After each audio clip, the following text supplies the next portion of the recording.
Las moscas están donde quiera que vayamos, literalmente. Se cree que se originaron en Asia, pero en la actualidad viven en todos los lugares donde hay gente, excepto en la Antártida y tal vez en un par de islas. Las moscas han viajado por los océanos siguiendo a los humanos, pero nunca van solas a ninguna parte. No las encontrarás en la naturaleza y en los desiertos donde no hay humanos. Las conocemos bien, pero todos tenemos esa pregunta sin respuesta sobre ellas. ¿Por qué se frotan las patas? Resulta que simplemente se las limpian, así de sencillo. Una mosca tiene pelo por todo el cuerpo. Los pelos de las extremidades sirven como detectores para volar, encontrar comida y hacer otras cosas importantes para las moscas. Y tienen que mantenerlos limpios en todo momento. Así que simplemente se frotan cada vez que tienen la oportunidad. Sus patas son sensibles y sirven para más de un propósito. Aparentemente, tienen receptores gustativos, por lo que las moscas pueden saborear con las patas.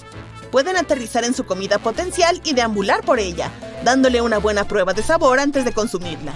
Las moscas no pueden masticar, por lo que siguen una dieta líquida y beben su comida. Si el alimento que han escogido es sólido, tienen un ritual especial para hacerlo comestible. Una mosca regurgita jugos digestivos en su futura comida, y esos jugos la rompen en pedazos más pequeños que se pueden beber. Además, escupir esos jugos libera espacio en sus estómagos para nuevos alimentos. Las moscas se posan en nuestra comida muy a menudo. Pueden parecer inofensivas, pero no es exactamente así. Primero, recuerda que derraman esos jugos sobre tus alimentos, lo cual ya es bastante asqueroso. Pero hay más. Hay que tener en cuenta que las moscas aterrizan en todas partes, no solo en las flores, sino en muchas cosas asquerosas también. Y les gustan especialmente cosas como los alimentos podridos, los contenedores de basura e incluso cosas peores. Entonces, sus extremidades recolectan todos los gérmenes y microbios de esos lugares. Cuando una mosca se posa en tus alimentos, transfiere eso a tu comida. Algunos de esos microbios incluso pueden causar enfermedades, como el cólera y la fiebre tifoidea. Hasta se hizo un experimento para demostrar cómo funciona. Había dos cuencos. Uno contenía un polvo rojo de algún tipo de especia y el otro cuenco tenía arroz blanco. Se dejaba entrar a las moscas que migraban del cuenco de especias al cuenco de arroz y viceversa. Muy pronto, el arroz se cubrió con especias rojas. Ahora reemplaza las especias inofensivas con algo más asqueroso y el arroz con tu cena. Por lo tanto, siempre debes cubrir tu comida para asegurarte de que ninguna mosca se pasee sobre ella y pise y escupa por todas partes. Si estás comiendo, asegúrate de alejarlas. Pero no te preocupes si alguna mosca molesta se las arregla para posarse en tu sándwich por un segundo antes de que la eches. No hay necesidad de tirar el sándwich. Si actuaste rápido, entonces estás a salvo. Además, los expertos dicen que un ser humano saludable promedio tiene un sistema inmunológico lo suficientemente fuerte como para repeler los parásitos. A pesar de que las moscas son asquerosas, molestas y te hacen cosquillas con sus patas, sirven para algo. Son las encargadas de polinizar las flores. Recogen el néctar que se les queda adherido al pelo de su cuerpo y luego polinizan la siguiente flor al posarse sobre ella. Además, si las moscas no existieran, nuestro planeta estaría aún más sucio. Reciclan algunos de los desechos humanos. Las moscas también son una parte importante del ecosistema, ya que son alimento para pájaros, arañas, lagartijas, ranas y muchos más. Sin moscas, todos se extinguirían. Además del superpoder de saborear con las patas, hay otros datos interesantes sobre las moscas. Pueden caminar tanto en superficies horizontales como verticales, e incluso boca abajo. Pueden hacerlo porque cada una de las patas de una mosca tiene 2 almohadillas con pelos diminutos que producen una sustancia similar al pegamento que permite que tengan un excelente agarre. Las moscas tienen ojos únicos que son un gran complejo de 3.000 a 6.000 ojos simples dentro de cada uno de los 2 ojos compuestos. Los ojos de una mosca no se mueven, pero su visión es de casi 360 grados. Pueden ver a sus espaldas. Entonces, donde quiera que estés, una mosca definitivamente te ve a ti y a cualquier otro peligro con uno o varios de sus miles de monitores. Además de los 2 ojos compuestos, también tienen 3 ojos simples ubicados en la frente, que sirven como brújula y permiten que la mosca se oriente. También tienen un tiempo de reacción increíble. ¿Alguna vez te has preguntado por qué es tan difícil matar una mosca? Bueno, para ellas somos perezosos. Eso es porque ven las cosas en cámara lenta, en comparación con nosotros. Las especies tienen diferentes percepciones de la velocidad. Lo que vemos nosotros será 2 veces más rápido para una tortuga y será 4 veces más lento para una mosca. Convierte un video a una velocidad de 0,25x e imagina que alguien se te acerca con esta velocidad. Bueno, así es como te ve una mosca. Así que sí, tienes suficiente tiempo para escapar. Una mosca tiene un solo juego de alas, pero además de ellas, también tienen los llamados halterios, que les permiten despegar rápido. Hace millones de años, los halterios servían como un segundo par de alas. Ahora ayudan a despegar y también a mantener el equilibrio en el aire. Si una mosca pierde uno de los halterios, comenzará a volar en círculos. Y si ambos desaparecen, ya no podrá volar.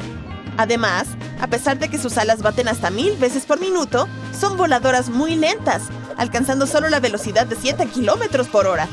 Si una mosca vive en una zona urbana, con suficiente gente y basura alrededor, no vuela muy lejos de su lugar de residencia.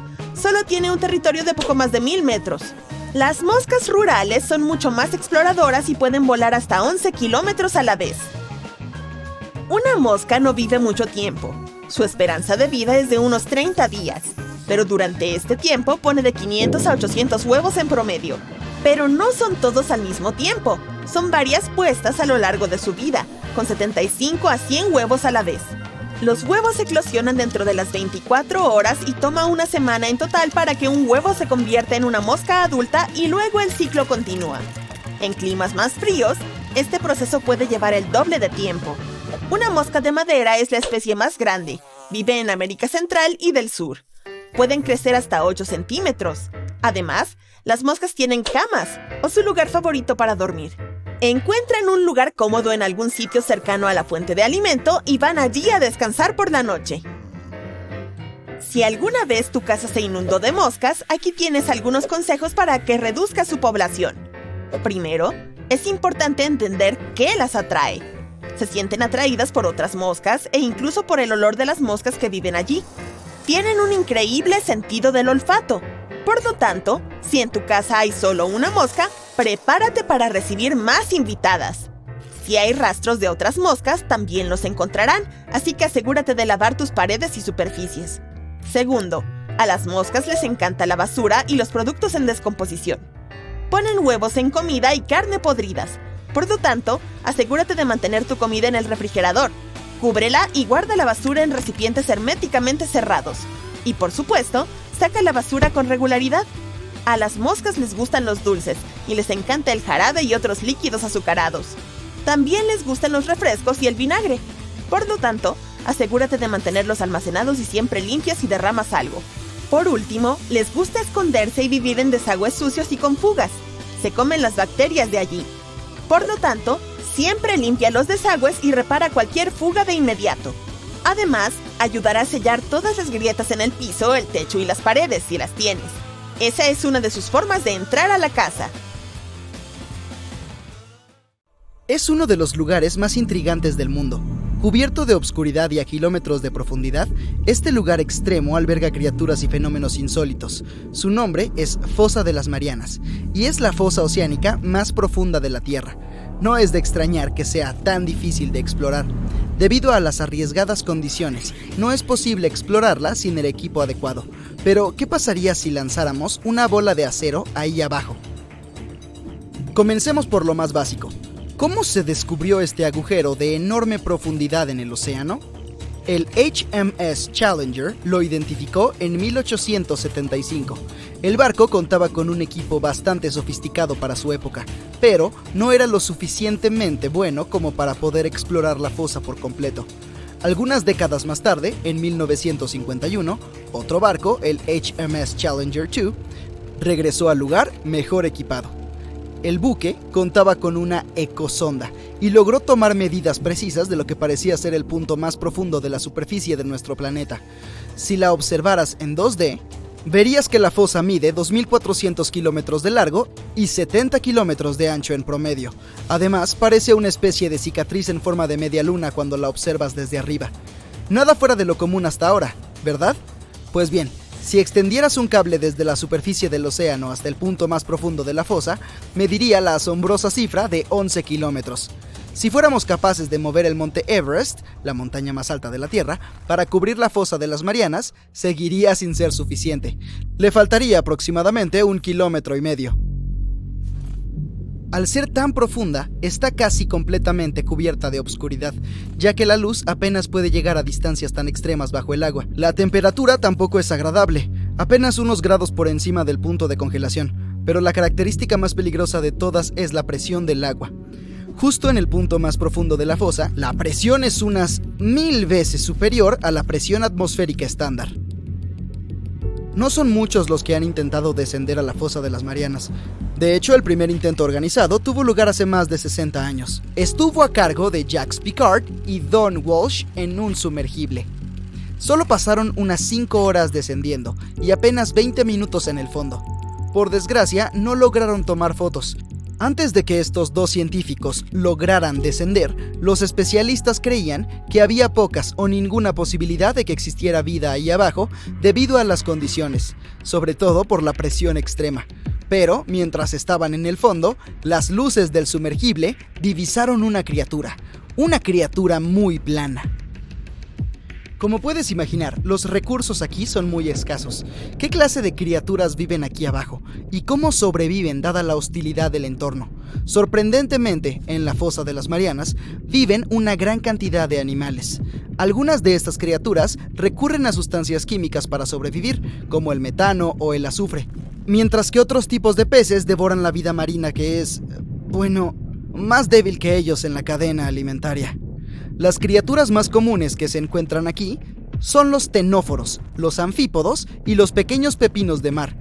Algunos de ellos se han adaptado al endurecer su caparazón, utilizando el aluminio extraído del agua de mar. Las criaturas más pequeñas, como los microbios, se adaptaron alimentándose de las sustancias químicas emitidas cuando el agua del mar golpea las rocas submarinas. En cuanto a la fauna, el pez caracol de las Marianas es la estrella de la zona. Es pequeño, de 7 a 22 centímetros, traslúcido y sin escamas, pero es el principal depredador de la zona. No es de extrañar que algunas personas creyeran que el antiguo megalodón podía seguir viviendo aquí. ¿Qué era el megalodón? Era el mayor depredador conocido en la historia de nuestro planeta. Básicamente, el tiburón más grande y desagradable que jamás haya existido. Los científicos creen que se extinguió hace bastante tiempo, y la idea de que todavía podría estar escondido en la fosa de las Marianas no tiene mucho respaldo. El megalodón tendría que haber aprendido a navegar en una completa oscuridad. Debería ser bioluminiscente o evolucionar para tener unos ojos enormes. Además, debido a su tamaño similar al de un autobús escolar, habría necesitado mucha comida. Los microbios y los pequeños peces caracol no habrían sido suficientes. Si dejaras caer una bola de acero en la fosa, ¿qué efecto tendría en ella? ¿Sería la bola lo suficientemente fuerte como para soportar tal presión? Analicemos los datos. Si suponemos que se trata de una bola de acero sólida, la presión en el fondo de la fosa no sería suficiente para afectarla y causarle un daño permanente. Sin embargo, tardaría 12 minutos en llegar al fondo del océano. ¿Y la temperatura? Bueno, resulta que la diferencia de temperatura en la superficie y el fondo de la fosa es bastante impresionante. Esto haría que la bola se encoja un poco, pero una vez que la bola regresara a la superficie, recuperaría su tamaño original. En caso de que la bola se quede atascada ahí, hay otra pregunta interesante a responder. ¿Se vería afectada por la corrosión? La corrosión del acero depende en gran medida de la cantidad de oxígeno en el agua. El nivel de oxígeno disuelto en el agua permanece constante a profundidades superiores a 5 kilómetros. Me ahorraré los cálculos, pero la bola de acero tardaría más de 10.000 años en oxidarse por completo bajo el mar. Sin embargo, no puedo evitar preguntarme ¿qué necesitaríamos los humanos para sobrevivir a profundidades tan extremas? Veamos lo que se usó en el pasado para explorar este misterioso lugar. Una pequeña cosa llamada espuma sintáctica. ¿Por qué? Porque es el único material que puede flotar y resistir la presión que se encuentra aquí. Sin este tipo de protección, nuestros pulmones colapsarían rápidamente. Es más, la presión del agua empujaría el líquido hacia nuestra boca, reemplazando el oxígeno por agua. Por otro lado, deberíamos contar con la muy necesaria capacidad de poder regresar a la superficie en caso de que algo no saliera según lo planeado. Una de las embarcaciones que se sumergió aquí tenía pesos de acero de casi 500 kilogramos fijados para asegurar su hundimiento. Estos pesos estaban conectados al barco mediante un tipo especial de cable que tenía un tiempo de corrosión mayor en el agua de mar. de 11 a 13 horas, por si algo salía mal ahí abajo y debían regresar más rápido. Dadas las duras condiciones del lugar, el problema del suministro de oxígeno también es muy importante. Cualquier buque que quiera volver a descender a la fosa de las Marianas tendría que considerar algún tipo de dispositivo capaz de reciclar el aire para reducir la cantidad de oxígeno a transportar. Y el último, pero definitivamente el no menor de los problemas, sería la electricidad. No creo que haya un enchufe para cargar el celular ahí, así que debe haber suficiente batería como para mantener todo el equipo necesario. Comunicación, suministro de oxígeno, dispositivos de iluminación, etc. Ninguno de estos problemas parece ser un gran reto en la actualidad, ya que, desde hace poco, es posible comprar una excursión por la fosa de las Marianas. 3 afortunados formaron parte de este proyecto en 2020. Fueron sumergidos en una esfera de titanio de 9 centímetros de grosor. Esto garantizó que no sintieran ningún cambio de presión ni ningún tipo de estrés fisiológico. Cada uno de los invitados participó en un viaje individual con una duración estimada de unas 14 horas. El descenso en sí duró más de 4 horas. Una vez que llegaron al fondo, tuvieron la oportunidad de presenciar algunas de las criaturas más extraordinarias del planeta. Luego llegó el momento de iniciar el ascenso, de 4 horas hacia la superficie. Feliz cumpleaños, querida Sara. Feliz cumpleaños a ti. Tus amigos y tu familia están contigo. Ese pastel es perfecto. Y aquí vienen los regalos. Tu novio te entrega una caja bellamente envuelta con un moño. Por favor, que sea un kit de maquillaje. La desenvuelves en un segundo y encuentras ahí una cajita multicolor.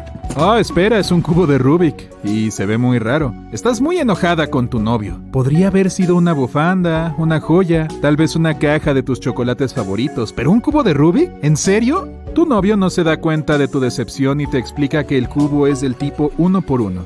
Lo divertido es que siempre está en estado resuelto. Parece bastante sencillo y simple, pero algunos maestros de Rubik lo llaman el más difícil de resolver. Cuando todos los invitados se van, vuelves a revisar tus regalos. Escondiste al cubo fuera de tu vista, pero este se cae al suelo. Decides que es una señal para darle una oportunidad y haces algo más que una investigación sobre tu regalo. Descubres que puedes hacer un cubo así a partir de una pieza de esquina de un cubo Rubik de 3x3. O bien puedes comprarlo ya hecho. En algunos foros de maestros de Rubik se dice que ese es el primer paso para resolverlo. El segundo es llevarlo a casa y ya está. Acabas de resolver el cubo de 1x1. Pero, ¿en verdad puede ser tan simple? El cubo de Rubik 1x1 o 1x1x1 se inventó a finales del siglo XIX, antes del cubo de Rubik original.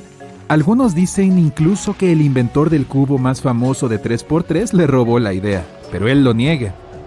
El rompecabezas tiene 6 caras uniformes de diferentes colores y un mecanismo que era único para su época. No puedes resolverlo haciendo giros. Tendrás que girarlo todo para llevarlo al estado resuelto. Inspeccionas cuidadosamente el cubo. ¿Puedes descifrarlo? Parece que es imposible. Y aunque parece que siempre está en estado resuelto, ¿en serio significa que no puedes resolverlo? Muchos maestros de Rubik afirman que sí se puede. El actual récord mundial no oficial es de 8 minutos y 59 segundos. La solución más rápida del cubo de Rubik 3x3 es actualmente de 3,47 segundos. Otra prueba de que el 1x1 no es tan fácil después de todo. Decides encontrar un algoritmo para ello y probarlo en tu cubo. Esta es la jerga del cubo 1x1.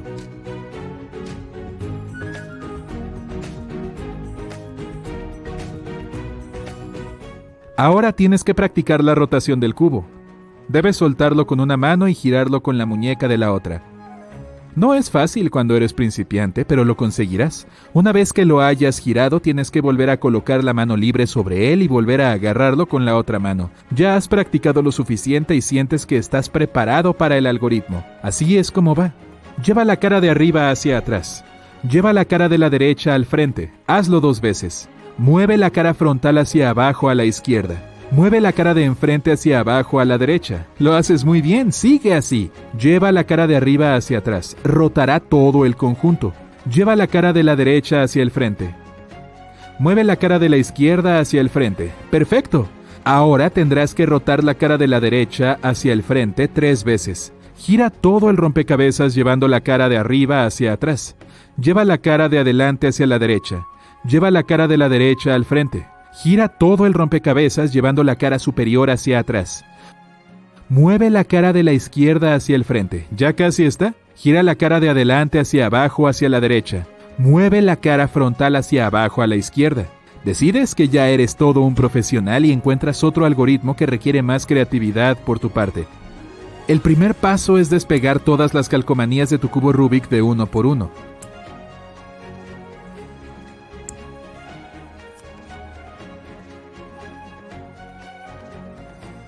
El segundo paso es colorear las caras vacías con la pintura que quieras. Internet recomienda optar por pinturas al óleo, pero recuerda que tardan en secarse. El tercer paso es publicar el resultado en tus redes sociales. Ok, ha sido gracioso, pero ya te has divertido bastante por hoy. Es hora de ir a la cama. Te quedas dormida al instante y te encuentras en el país del cubo Rubik. Y solo puedes salir de él si resuelves todos los cubos diferentes que viven ahí. El primer cubo que encuentras en tu camino es el Cuboku. Es una combinación súper desafiante de 2 rompecabezas en uno. Tiene 6 caras de un cubo y 9 números en cada cara. En total son 54 números con 6 conjuntos de cifras del 1 al 9. Tu objetivo es conseguir que cada cara del cubo tenga todos los números del 1 al 9 en cualquier orden. Lo que funciona para un Cuboku no puede funcionar para otro. No puedes resolverlo tú misma, así que pides algunas pistas. El Cuboku explica que el secreto es dominar tanto las técnicas del cubo Rubik como la resolución del Sudoku. Dice que también ayuda si dibujas en un papel un mapa en 2D de todos los números de cada cara. Así puedes averiguar fácilmente la disposición completa de los números. No puedes mover los números centrales de cada cara de 3x3. Debes girar las capas del cubo para averiguar las posiciones de los números de las caras de las esquinas. Los números de la cara central te ayudarán. Tienes que centrarte en juntar los números de una cara. El resto caerá en su sitio fácilmente. Unos cuantos cientos de giros y vueltas más tarde conseguirás acertar con el orden. El Cuboku te permite ir más allá. Tu siguiente parada es el Pentamix. Este monstruo es probablemente el cubo de Rubik más difícil de resolver del mundo. Consta de 975 piezas individuales y tiene más de 1200 calcomanías. Se tardó 75 horas en construirlo y te llevará mucho más tiempo resolverlo. Decides huir de él, pero te tropiezas contigo misma. Es un cubo de espejos en todo su esplendor. No tiene calcomanías de colores y está formado por piezas de diferentes formas y tamaños. Puedes resolverlo del mismo modo que un cubo normal de 3x3, así que debes recordar los fundamentos que aprendiste hace mucho, mucho tiempo. Empiezas a resolverlo. 2 horas después, el cubo se aburre de ti y te deja pasar al siguiente. Este es algo diferente. El Master Morphix tiene forma de triángulo y puede ser de un color o de 4 tonos. Tiene 4 caras en forma de triángulo con una pieza central cada una. Puedes girar las piezas centrales 180 grados. Con este estás muy confundida, pero el cubo explica que podría haber sido peor. Cuanto más ordenado esté el Master Morphix, más difícil será de resolver. El siguiente rompecabezas parece un cubo normal de 3x3. Pero en verdad, ¿puede ser tan fácil? Bueno, lo tomas y empiezas a resolverlo.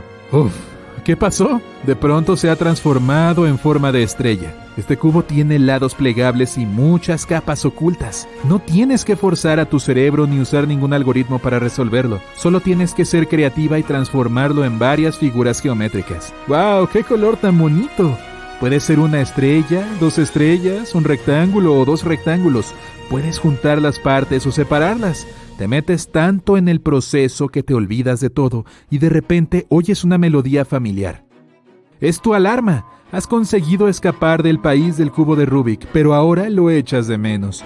Te conectas a internet y escribes los cubos de Rubik más inusuales. 10 minutos después recibes la confirmación de tu pedido de 11 nuevos rompecabezas. Lo que empezó como un aparente mal regalo de cumpleaños se convirtió en tu nuevo pasatiempo favorito.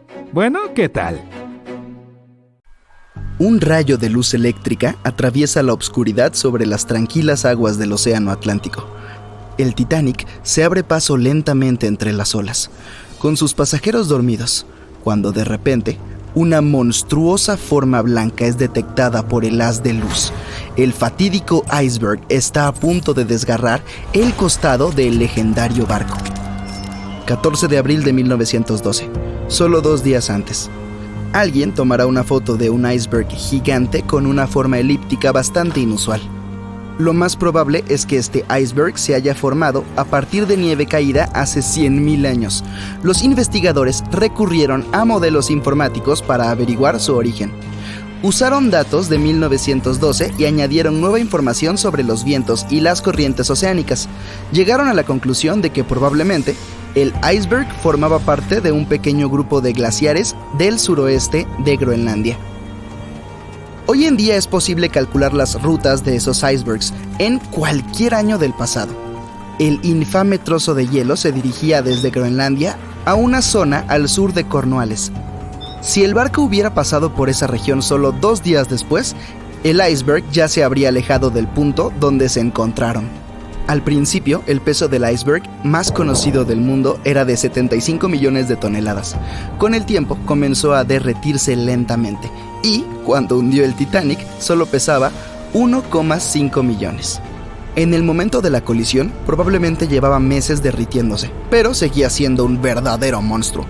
Al momento del hundimiento del transatlántico, el iceberg tenía una longitud de 120 metros y más de 30 metros de su superficie estaban por encima del agua. Algunos creen que una superluna provocó esta tragedia. Esa noche tuvo lugar un evento lunar inusual. No había ocurrido en 1400 años. En condiciones normales, el iceberg no habría viajado tan al sur sin derretirse y perder la mayor parte de su masa, pero la superluna podría haber sido la causa de una marea inusualmente alta que lo alejó del glaciar mucho más rápido de lo normal.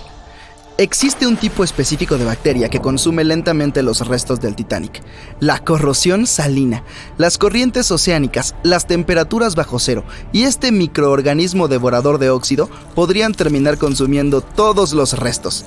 La actriz estadounidense Dorothy Gibson viajaba a bordo del Titanic, sobrevivió y cuando llegó a Nueva York comenzó a rodar una película llamada Salvada del Titanic, casi inmediatamente. Se estrenó apenas un mes después del hundimiento del Titanic. Incluso usó los mismos zapatos y la misma ropa que llevaba puestos durante el desastre real. La película fue un gran éxito en aquel entonces, pero la única copia conocida se destruyó en un incendio. 14 años antes del hundimiento del Titanic, se publicó una novela corta llamada Futilidad. Lo curioso es que parece haber predicho todo el acontecimiento. La trama giraba en torno a un barco ficticio llamado Titán, que se hundió durante su travesía. Era casi del mismo tamaño que el Titanic, y los dos se hundieron en abril. El motivo también fue un choque contra un iceberg. Tanto el barco real como el ficticio fueron descritos como insumergibles, y ambos contaban con el número de botes salvavidas exigido por la ley. Número que, como se demostró más tarde, no fue suficiente. Lo hemos visto en la película, pero en el Titanic también hubo historias de amor reales. 13 parejas viajaron en él como parte de su luna de miel. Una de ellas era propietaria de las grandes tiendas Macy's de Nueva York. Cuando se hizo evidente que el Titanic estaba hundiéndose, la mujer se negó a subir a un bote salvavidas sin su esposo, pero él no quiso unirse a ella mientras aún hubieran mujeres y niños que, en su opinión, debían subir primero. Finalmente, la mujer le dio su abrigo a su criada. Insistió en que se subiera al bote salvavidas y que quería que estuviera abrigada. En cuanto a la mujer, decidió quedarse con su esposo hasta el final. Algunos creen que el Titanic no se hundió por culpa de un iceberg, sino de una momia. Todo comenzó alrededor del año 1000 a.C., con una misteriosa mujer que vivía en Egipto, en la ciudad de los ladrones. La gente sabía poco de ella, pero la consideraban una sacerdotisa. Su momia fue guardada en un sarcófago de madera y cubierta con una gran tapa con la imagen de su rostro y algunas inscripciones místicas. Este lugar permaneció oculto hasta la primera mitad del siglo XIX, cuando un grupo de lugareños dio con él por accidente y perturbaron su descanso. Nadie sabe cómo, pero la momia desapareció aquel día sin dejar rastro. Un par de décadas más tarde, un grupo de amigos ricos de Inglaterra viajó a Egipto y encontró el ataúd vacío con la imagen de la sacerdotisa, cuyos ojos oscuros parecían mirar al vacío. Decidieron comprarlo, pero el comprador desapareció esa misma noche antes de recibir el ataúd. Todos los miembros del grupo sufrieron algún accidente. El ataúd cambió de ubicación un par de veces hasta que, según creen algunos, terminó en el Titanic. Tuvieron que pasar más de 70 años para que un submarino robot encontrara las ruinas de este legendario barco. El naufragio se encuentra a casi 4.000 metros bajo la superficie del Océano Atlántico, dividido en dos mitades. ¿Por qué se partió? Nadie lo sabe con exactitud. Algunos creen que fue por el agua que entró cuando chocó con el iceberg. La presión fue tan fuerte que separó dos partes del Titanic, comenzando por la estructura inferior. Otros dicen que se debió a los remaches del casco, que tenían una alta concentración de escoria o residuos de fundición, lo que puede hacer que el metal se parta. En general, el barco tenía muchos defectos, comenzando por el diseño. Los mamparos estancos no estaban completamente sellados en la parte superior, lo que permitió que el agua fluyera entre los compartimientos y, al final, hundiera el transatlántico. El hierro de los remaches y el acero del casco terminaron por arruinarse debido al alto contenido de azufre, las bajas temperaturas y las altas velocidades. El acero se hizo añicos y los remaches saltaron con bastante facilidad. Como consecuencia de todo esto, el Titanic se hundió 24 veces más rápido de lo que se habría hundido en otras circunstancias. Si hubiera chocado de frente contra el iceberg en lugar de embestirlo con el costado, probablemente se habría mantenido a flote. ¿Cómo es que los tripulantes no tenían binoculares? Seguramente los habrían ayudado a detectar el iceberg a tiempo y tal vez incluso evitar el desastre, pero los binoculares del Titanic estaban guardados en un compartimento. Solo un miembro de la tripulación tenía la llave y había sido trasladado fuera del barco justo antes de que zarpara. Más tarde dijo que había olvidado de entregar la llave, pero incluso sin los binoculares, el barco podría haber tenido tiempo de cambiar de rumbo y evitar la colisión si la tripulación hubiera recibido algún aviso. Bueno, lo cierto es que alguien sí los alertó. Alrededor de una hora antes del incidente, un barco que estaba relativamente cerca del Titanic, el SS Californian, envió un mensaje para informarles que se había detenido debido a un denso campo de hielo. Sin embargo, el aviso nunca llegó al capitán del Titanic. Algunos expertos aseguran que fue porque el operador de radio no pensó que fuera algo urgente. Más tarde, el SS Californian dijo que no había recibido la llamada de auxilio del Titanic porque su operador de radio estaba fuera de servicio. Algunos dicen que la tripulación del Titanic no pudo ver el iceberg a tiempo debido a una ilusión óptica. Es probable que las condiciones atmosféricas de aquella noche hayan provocado una superrefracción, lo que podría haber camuflado el iceberg. Después de todo, nadie lo vio hasta que estuvo demasiado cerca del barco como para evitar el choque. Ni siquiera pasó un minuto entero entre el momento en el que vieron el iceberg y la colisión.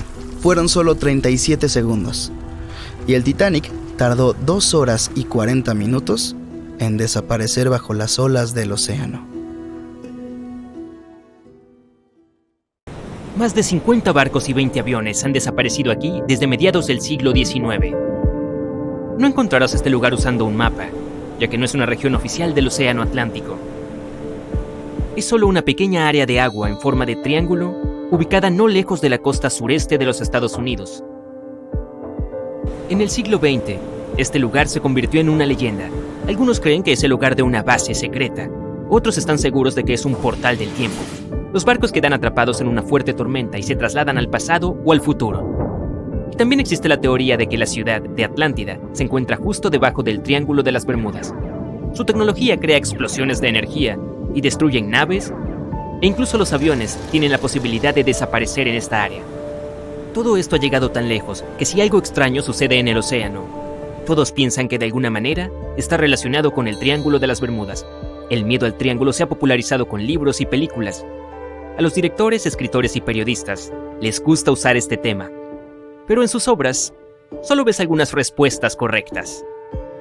Puedes encontrar la verdad sobre este lugar tú mismo si miras de cerca. Pero primero, refutemos las teorías más débiles. Objetos espaciales, Atlántida, viajes en el tiempo, todos estos mitos aparecieron a mediados del siglo XX. No hay ningún registro sobre fenómenos misteriosos antes de esa época. La gente simplemente notó que muchos barcos se estaban hundiendo aquí. Pero luego, un autor escribió un libro sobre la Atlántida en las aguas del Triángulo. El autor no proporcionó ninguna evidencia, pero describió esta hipótesis de manera muy convincente. La gente lo leyó y le gustó. A la psique humana le gusta leer sobre algo secreto. Cuando aprendes algo que nadie sabe, te hace sentir especial. Y por supuesto empiezas a creer en este secreto. Así que esta fue una de las razones por las que el libro del Triángulo de las Bermudas se ha vuelto tan popular. Le trajo mucho dinero al autor, y otras personas también querían enriquecerse de la misma manera. Algunas otras teorías fantásticas sobre viajes en el tiempo y bases secretas han aparecido desde entonces. Después de eso, la gente empezó a hacer documentales. Todos esos trabajos dedicados a la naturaleza mística del Triángulo no se basaron en hechos reales, sino en teorías de otros libros. Es imposible encontrar la verdad en este caos. A algunas personas les gusta conocer secretos, incluso si son falsos. Pero siempre puedes encontrar la verdad si realmente quieres. Simplemente toma cualquier mito e intenta encontrar fuentes que demuestren si es real. Lo más probable es que no encuentres nada más que libros y películas no científicas. También hay cosas más realistas sobre el Triángulo, pero no menos interesantes. Una hipótesis dice que los barcos desaparecen allí a causa del metano. Yacimientos de este gas se encuentran bajo el fondo marino de esta región. A veces se libera de allí y sube a la superficie. Tan pronto como el metano entra en contacto con el agua, toma forma de burbujas gigantes. Luego, estas burbujas forman espuma en el agua y crean grandes olas que hacen voltear los barcos. Esta teoría es bastante real y, de hecho, este fenómeno natural existe, pero no en el Triángulo de las Bermudas. Ninguno de los numerosos estudios ha confirmado la presencia de una mayor concentración de este gas aquí. La última erupción de metano ocurrió aquí hace unos 15.000 años. Otra teoría realista son las olas rebeldes. Se forman sin tormentas ni vientos. La superficie del agua tranquila puede transformarse en una gran ola de la altura de un edificio de 5 pisos en 3 segundos. Hunde un barco y luego desaparece rápidamente. El mar vuelve a estar en calma, como si no hubiera olas. Algunos científicos creen que una corriente marina superficial que choca con un fuerte viento en contra crea este fenómeno, pero algunos casos registrados no involucraron viento. Otra versión dice que la ola nace gracias al choque de corrientes cálidas y frías, pero la teoría más emocionante habla del vampirismo cinético que forma las olas. Bajo ciertas condiciones naturales, las olas adquieren la capacidad de intercambiar energía cinética, y entre todas las olas estará la más grande, la vampira, que absorbe la energía de todas las demás. Cuando se acumula toda la energía, la ola vampira la expulsa. Esto explica la fuerza del impacto y su repentina desaparición. Todas las teorías parecen lógicas, pero los científicos aún no pueden descifrar la naturaleza de este fenómeno. Sí, las olas rebeldes pueden llevar barcos bajo el agua, pero no solo en el Triángulo de las Bermudas. Rara vez aparecen en todas las aguas de los océanos del mundo. Así que pasemos a la siguiente teoría. Algunos de los que navegaron por este lugar informaron que sus dispositivos de navegación se volvieron inestables. La brújula y la electrónica se estropearon. Se perdieron la señal y las comunicaciones por radio. Necesitamos mirar el triángulo desde el espacio para encontrar la razón. Si usas sensores y dispositivos especiales, verás que el campo magnético de la Tierra se debilita por encima del Triángulo de las Bermudas. Este campo es un escudo que nos protege de la radiación solar. Los astronautas de la EEI dijeron que el triángulo recibe más partículas del Sol que cualquier otra parte del planeta. Por lo tanto, la electrónica es inestable en esta área. Pero tales fallas no ocurren con los satélites y otros objetos espaciales que vuelan dentro de la atmósfera de nuestro planeta. Las áreas con un campo magnético debilitado aparecen en todo el mundo y casi nunca interrumpen la navegación. Esto significa que los barcos y aviones funcionan de manera estable en tales condiciones. Pero de todos modos, una brújula no funciona correctamente en el área del triángulo. ¿Será que alguna anomalía magnética afecta a los sistemas de navegación? Esta teoría fue rápidamente refutada. Los científicos revisan regularmente el mapa magnético de esta región y no han encontrado desviaciones de la norma. La razón del funcionamiento inestable de una brújula no es una anomalía. El Triángulo de las Bermudas es uno de los pocos lugares del planeta donde coinciden los polos norte verdadero y magnético. El norte verdadero es el polo norte geográfico. El polo magnético se mueve constantemente alrededor del globo directamente hacia el norte. A veces estos polos chocan y provocan un fenómeno como las líneas agónicas. Si estás por debajo de esta línea, tu brújula se comportará de manera extraña y no te indicará el norte verdadero. Por eso desaparecieron tantos barcos en este lugar a principios del siglo XX. La gente usaba una brújula ordinaria. No tenían tecnologías modernas de navegación, y el mal funcionamiento de la brújula podría haber tenido consecuencias desastrosas. Imagina que eres el capitán de un barco en, digamos, 1901. Tu brújula te está guiando. sabes que siempre necesitas navegar hacia el norte para llegar a tierra. Luego, te metes en el Triángulo de las Bermudas. Miras la brújula y notas que la posición de la flecha ha cambiado ligeramente. Ahora necesitas moverte en otra dirección. Esta dirección es la incorrecta, pero aún no lo sabes. Tomas el camino equivocado y terminas en la región del Caribe. Esta área está llena de pequeñas islas, y el fondo del mar no es profundo aquí. Tu barco se mete en un bajío. Quedas atascado y no tienes idea de dónde estás. Así desaparecieron algunos barcos en esta región. Pero si tuvieras GPS, no habrías perdido la ruta y habrías navegado a salvo hasta tierra. Por cierto, ahora en el siglo XXI, puedes usar una brújula aquí sin problemas. Esto es porque el polo norte magnético ya no se encuentra con el verdadero en el territorio del Triángulo de las Bermudas. Las líneas agónicas están en otro lugar ahora mismo. Pero aún así, por alguna razón, los barcos se pierden aquí, y ahora llegamos a la solución más inesperada al problema del Triángulo de las Bermudas. Sí, a veces los barcos desaparecen en esta región. Y la razón de esto es agua, océano, naturaleza, llámalo como quieras. Desafortunadamente los barcos se hunden en todo el mundo. No tengas miedo de un solo triángulo. Hay lugares en el territorio del Océano Atlántico donde más barcos desaparecen. Y el Triángulo de las Bermudas ni siquiera está en el top 10 de ellos. Pero ¿por qué nadie sabe de ellos? Es porque la gente escribió cuentos de hadas sobre un lugar en particular. Una de las rutas de barcos más populares del Atlántico pasa por el Triángulo de las Bermudas. ¿Puedes adivinar dónde ocurren la mayoría de los naufragios estadísticamente? En un lugar con muchos veleros, es decir, en esta región. La única declaración verdadera sobre el Triángulo de las Bermudas son las tormentas frecuentes, pero incluso el mal tiempo y un mar embravecido no siempre hunden barcos. Además, los huracanes a menudo se forman en el territorio del Triángulo. La región de las Bermudas tiene una alta presión atmosférica. Esta presión desvía las nubes de tormenta hacia el Triángulo. Los vientos fuertes y las grandes olas pueden hundir barcos y los relámpagos pueden dañar aviones. Pero esto no es único. Entonces no culpes al Triángulo por todos los problemas. Es un lugar hermoso y pintoresco que atrae a muchos turistas. ¡Auch! No hay casi nadie que no haya sido picado por una abeja.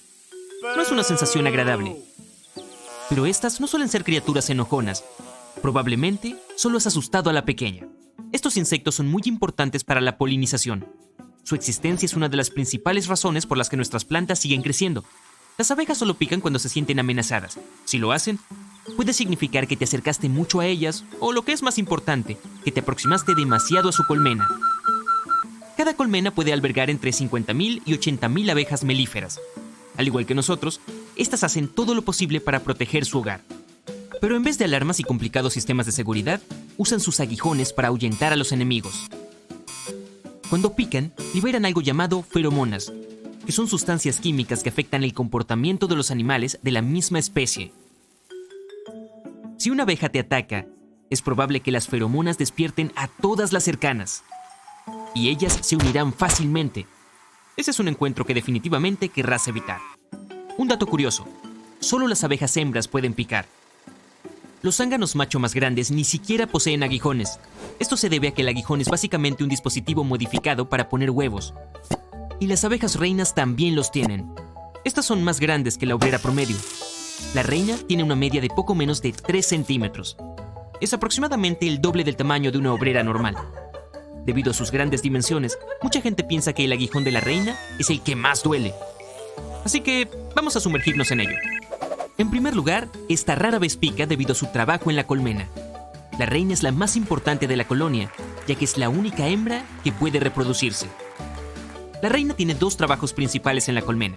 Número 1, produce aromas químicos que ayudan a unificar al resto de las abejas para que puedan trabajar juntas. Número 2, pone muchos huevos, hasta 2.000 al día. La reina está rodeada de obreras que satisfacen todas sus necesidades en todo momento, incluyendo la comida. Las obreras asistentes también recogen y luego distribuyen las feromonas de esta, lo que les impide encontrar una nueva reina. Pero a pesar de ser la cabeza de la colmena y de ser mucho más grande que otras abejas, su picadura es en realidad la menos dolorosa. Esto se debe a que las abejas normales tienen aguijones con púas. Esto significa que cuando atacan, este se clava en la piel, lo que hace que sea muy difícil de quitar. El aguijón también contiene un veneno desagradable que está lleno de proteínas. Eso es lo que causa dolor y afecta a tu sistema inmunológico y a las células de la piel. El aguijón sigue bombeando veneno en tu cuerpo durante más de 10 minutos o hasta que lo retiras. Pero a diferencia de las obreras, las reinas salen de la colmena muy raramente. Su trabajo principal es poner huevos, y al resto de la colonia le corresponde proteger la colmena y a la reina. Por eso las obreras son las que tienen el aguijón más potente. Así es como pueden alejar los peligros potenciales. La única razón por la que la reina necesitaría realmente defenderse sería contra reinas rivales. Por esto, la reina no tiene necesidad de desarrollar un aguijón desagradable. El suyo es mucho más suave. Eso significa que las púas no se clavan en tu piel, lo cual puede ser muy incómodo. Y aunque esto puede sonar bien, viene con un poco de malas noticias. Debido a su suavidad, la reina puede picarte varias veces. El aguijón está unido al tracto digestivo, a los nervios y a los músculos de la abeja, todo lo cual es esencial para que el insecto funcione normalmente. Cuando las obreras pican, son incapaces de sacar el aguijón debido a las púas. Y cuando tratan de liberarse, no termina bien para estas. Pero el aguijón de la reina no se atasca. Por eso la abeja no siente ninguna consecuencia negativa. Y aún así, básicamente solo te picará si no tiene uno de sus guardaespaldas cerca, lo cual es muy poco probable. Entonces, ¿cuál es el peor lugar para ser picado por una abeja? Un hombre llamado Michael Smith decidió averiguarlo. Le picaron en 25 partes diferentes del cuerpo y calificó cada pinchazo en una escala de dolor del 1 al 10. Descubrió que la zona más sensible eran las fosas nasales, con una puntuación de 9 sobre 10, seguida del labio superior, que estimó en un 8,7. Los 3 lugares menos dolorosos fueron el cráneo, la punta del dedo medio del pie y la parte superior del brazo. Todos estos obtuvieron una puntuación de 2,3.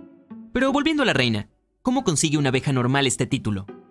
La reina rara vez necesita ser reemplazada, ya que puede vivir la enorme cantidad de 5 años. Al mismo tiempo, una obrera nacida en verano suele sobrevivir solo unas 6 semanas. Pero si la reina fallece o se traslada a otra colmena, la colonia debe reemplazarla. Para ello se necesita algo llamado jalea real, que las abejas nodrizas producen en su cabeza. Se la dan a las larvas de abejas recién nacidas. Es un superalimento que contiene un montón de cosas útiles, incluyendo vitaminas, proteínas, hormonas y azúcares. Después de alimentar a las abejas bebés por solo 3 días, las obreras seleccionan solo algunas larvas y continúan dándoles la jalea real. Las demás tendrán una dieta menos nutritiva. La jalea real desencadena nuevas fases de desarrollo para estas abejas en crecimiento, y una de las más importantes es el crecimiento de los órganos especiales que necesitan para poner huevos. Pero la gente todavía no entiende del todo cómo funciona este proceso. Algunos científicos dicen que no es la jalea real en sí lo que hace que una abeja se convierta en reina. Creen que es la exclusión de otras sustancias químicas naturales de origen vegetal de la dieta de la reina. Pero aunque no estamos seguros al 100% de cómo aparecen estas abejas especiales, sí sabemos que al final solo hay una reina. Cuando la primera reina emerge, busca a las otras abejas que han sido alimentadas con la misma jalea real, y entonces aniquila a la competencia. Si varias reinas emergen al mismo tiempo, es hora de tomar sus palomitas. Se enfrentarán en una dramática lucha hasta que solo quede una. Y así es como las abejas consiguen a su reina. Otras abejas en la colmena también tienen trabajos importantes. Estos incluyen la búsqueda de alimento, el cuidado de las larvas jóvenes y la construcción de un panal. Los zánganos, o abejas macho, tienen un único trabajo: se aparean con la reina. Y cuando no están intentando hacerlo, comen de las reservas de miel y no hacen prácticamente nada. Las abejas hembras u obreras hacen todo lo demás. Mantienen la colmena limpia, cuidan de las larvas, atienden a la reina, almacenan la miel, construyen celdas, buscan comida, vigilan el nido, polinizan e incluso alimentan a las abejas macho. Cada abeja sabe exactamente qué trabajo tiene que hacer. Esto se debe a que sus hormonas específicas activan partes de su composición genética que les indican lo que deben hacer y cuándo hacerlo. Las abejas tienen 4 fases de trabajo en su vida. La fase 1 comienza unas 3 semanas después de nacer. Es cuando se ponen a trabajar en la limpieza de las celdas de las que salieron. 3 días después, entran en la fase 2.